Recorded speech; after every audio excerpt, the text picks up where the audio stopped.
One of the worst modern disasters in British history.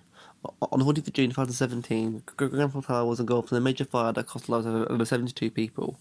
Just before 1 a.m., the fire broke out from a kitchen in a fourth-floor flat. Within minutes, the fire raced up the exterior of the building, before spreading into all four sides. By 3 a.m., the majority of the upper floors had been set alight. According to a provisional report by a forensic scientist, four fire engines were sent to the scene, the first arriving at 12:59 a.m.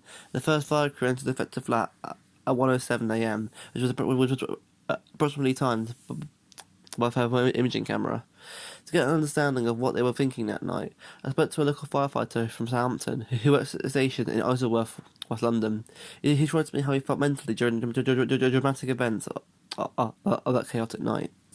From what you saw that night at Grenfell Tower, how did it affect you mentally? Mentally, with a fire of that magnitude, it was really, really hard because we really haven't had to deal with anything like that. I've been to fires and I've been to road traffic accidents where we've got to work quickly and with a lot of resources.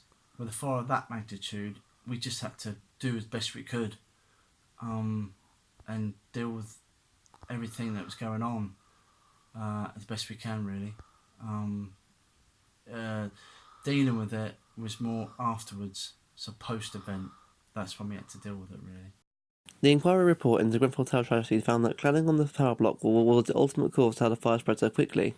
In the past couple of months, relatives of the people who died that night have called for Fire Chief Danny Cotton to step down from his position, while comments made by Conservative MP Jacob Rees-Mogg on how it was common sense to ignore fire brigade service advice to stay in a burning building were criticised by Grenfell survivor Marcia Gomez.